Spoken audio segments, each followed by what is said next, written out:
साथियों जय जोहार। बहुत बहुत स्वागत है आपका फिश फार्मिंग की दुनिया में। मैं पुष्पक राठे कोयतू फिश फार्मिंग से।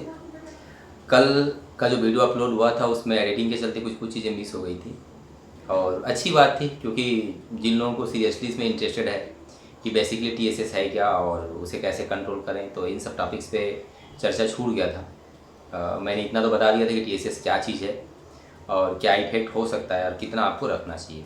जो मेन मेन चीज़ें थी उसमें से जैसे कि टीएसएस को मेजरमेंट कैसे करें, कब कब करें, यानी कितने ड्यूरेशन में हो, और जब टीएसएस आपका बढ़ जाए तब उसे आप कंट्रोल किस तरीके से करें। तो चलिए इस सब टॉपिक पे मैं आपको आज बिल्कुल डिटेल जानकारी दूंगा। कोशिश करूंगा कि आपकी क्यूरियोसिटी जो है शांत हो जाए। देख रहे हैं पसीना तरता है, फिर भी कोशिश कर रहा हूँ कि आपके वीडियो बना के पेश करूँ। और आप सब मेरे वीडियो का वेट करते हैं कि बहुत अच्छा लगता है आपके कमेंट्स देख करके। आपको यदि वीडियो अच्छा लगता है तो बिल्कुल आप किसी अपनों को शेयर जरूर कर दें। लाइक का बटन तो मेरे लिए दबा दें और छोटा सा कमेंट्स मेरे लिए छोड़ भी दें, क्योंकि यही एक ऊर्जा है जो आप लोगों के लिए काम करने के लिए, नए नए वीडियोस लाने के लिए मन हमेशा प्रेरित रहता है। क्योंकि पिछले चैनल्स पे हम लोगों ने जो खोया है, बहुत सारे वीडियोस उसमें अपलोड किए थे और कुछ कारणों से उस चैनल को छोड़ना पड़ रहा है, तो नए चैनल में फिर से वही इतनी ही मेहनत करना पड़ रहा है। तो जब आप इसको शेयर करेंगे, मेरे अच्छे व्यूवर्स बढ़ते जाएंगे, तो मेरे लिए बहुत अच्छी बात हो जाएगी। तो चलिए चर्चा करते हैं कि एक्चुअली में टीएसएस है क्या। तो टीएसएस पर कल हमने बात करी थी, टीएसएस टोटल सस्पेंडेड सॉलिड्स, यानी कि आपके टैंक में वो हैवी पार्टिकल्स जो कई बार हमारे आंखों से दिखते हैं और कुछ कुछ हमारे आंखों से नहीं दिखते हैं। इसका वॉल्यूम हमेशा फ्लॉक से ऊपर होता है। तो हमने एक लमसम एक अंदाज़ा लगाया पंगासिस पे और तिलापिया पे कि जितना आपका फ्लॉक होता है एटलीस्ट उसका 2 गुना तो टीएसएस होता ही होता है। कई बार वो उसके 8 गुना तक का होता है। तो जब भी हम लोग पंगासिस की कल्चर की बात करें तो 20 ml से ऊपर हम लोग फ्लॉक इसलिए नहीं रखते क्योंकि टीएसएस की मात्रा बहुत हाई हो जाती है और इसमें मछली इक्की दुक्की करके मरने लगती है, क्योंकि हाई टीएसएस को ये जो है झेल नहीं पाते हैं। तो आपको चेक कैसे करना है, आप 1 लीटर पानी ले लीजिएगा अपने उस टैंक का जिसमें से आपको टेस्ट करनी है। एक सैंपल वाटर लीजिए 1 लीटर का। वाटर लेते वक्त आप ध्यान दीजिएगा कि आपकी एरिएशन ऑन हो और अच्छे से फ्लो आता हुआ हो नीचे से। यदि आपको कोई डाउट लग रहा है कि कहीं पर ब्लाइंड स्पॉट है या कहीं एरिएशन आपका कवर नहीं कर रहा है, तो उस पोजीशन में आप क्या कर सकते हैं, उस पोजीशन में एक जो है वाइपर जो होता है, वाइपर लेकर पूरे टैंक में आप उसको चला दीजिएगा। तो इससे क्या होगा, नीचे जो वेस्टेज जो जमे रहेंगे, जो स्लग बैठा रहेगा वो ऊपर आ जाएगा और एरिएशन फिर अच्छे से वर्क करने लगेगा। तो उस कंडीशन में आप अपना सैंपल लीजिए और सैंपल लेकर के 1 लीटर सैंपल लेकर के उसमें कम से कम 6 ग्राम, मैक्सिमम 10 ग्राम तक आप जो है सिंपल चूना जो दीवार पोतने का काम आता है वो आप उसमें अच्छे से मिक्स कर दीजिएगा। मिक्स करने के बाद 2-4 मिनट देख लीजिएगा, दोबारा मिक्स कर लीजिएगा। मिक्स करने के बाद आप इम्हाप कोन में पूरी पानी को उड़ेल लीजिएगा। इम्हाप कोन में डालने के बाद एटलीस्ट कम से कम आधा घंटा तक आप वेट कीजिएगा। आधे घंटे बाद आपको दिखने लगेगा कि जिस तरीक़े से फ्लॉक सेटल होता है उसी तरीक़ा से आपका ये जो टीएसएस है वो जो है सेटल डाउन होने लगेगा।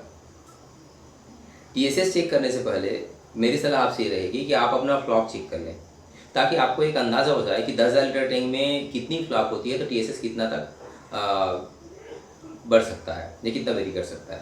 तो ये आपको अंदाज़ा हो जाएगा जब 2-3 बार का आप टीएसएस और फ्लॉक दोनों का एक तुलनात्मक रूप से आप अध्ययन करेंगे। हम अपनी तुलनात्मक जो अध्ययन किए उसको मैं पूरी डिटेल्स आपको नहीं दे पाऊँगा क्योंकि कुछ बिजनेस पॉलिसीज होती है, पर आपको एक मोटा माटी रफ एक आइडिया दे रहा हूँ ताकि आप समझ जाएँ कि आपको करनी क्या है और आपके लिए प्रॉफिटेबल भी नहीं रहेगा मैं अपने डाटा शेयर करूँ तो, क्योंकि मेरे अपने टैंक के पैरामीटर्स अपने हैं, वो उसके साइज़ अपने हैं और आपकी जो टैंक रहेगी उसके साइज़ उसके पैरामीटर्स आपके अपने होंगे।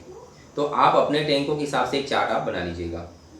तो हम अभी तक चर्चा कर चुके कि 1 लीटर पानी अपने उस टैंक से लेनी है जिसका सैंपल लेना है, उसमें हमको चूना 6 से 10 ग्राम मिलानी है। 6 से 10 ग्राम चूना मिलाकर घोलनी है, घोलने बाद उसे इम्हाप कोन में डालनी है। इम्हाप कोन में डालने के बाद हमें आधे घंटे तक वेट करनी है।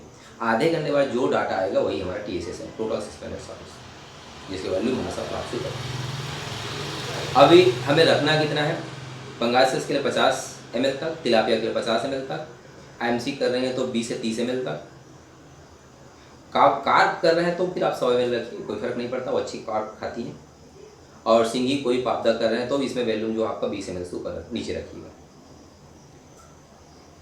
अब यदि हाई हो गया टीएसएस तब किस में क्या करें, तो इसका सीधा सीधा फंडा है। एक जो फिल्टर सिस्टम लोगों ने ईजाद करी है वो भी अच्छा काम करता है, वो टीएसएस को बहुत हद तक कंट्रोल करता है। तो आप उस सिस्टम का पालन कीजिए। एयरलिफ्ट के थ्रू जो फिल्टर करते हैं लोग, वो भी एक बहुत अच्छा टेक्निक है। दूसरा तरीका आपका यही बचता है कि किनारे किनारे के आपके ब्लोअर जो राउंड ट्रेन के दिशा पोस है, तो किनारे किनारे के पूरे जो है ब्लोअर चल रहे हैं, बीच का ब्लोअर जो है ऑफ रखें और उस कंडीशन में आप पानी को एटलीस्ट कम से कम 6 इंच तक ड्रेन आउट करें। जब आपका फ्लॉक 100 ml रहेगा, टैंक की कैपेसिटी 10,000 हो चाहे 30,000 हो, उस पोजीशन में आप उसको 50 ml डालने के लिए कम से कम आपको 1 फीट खाली करना पड़ेगा।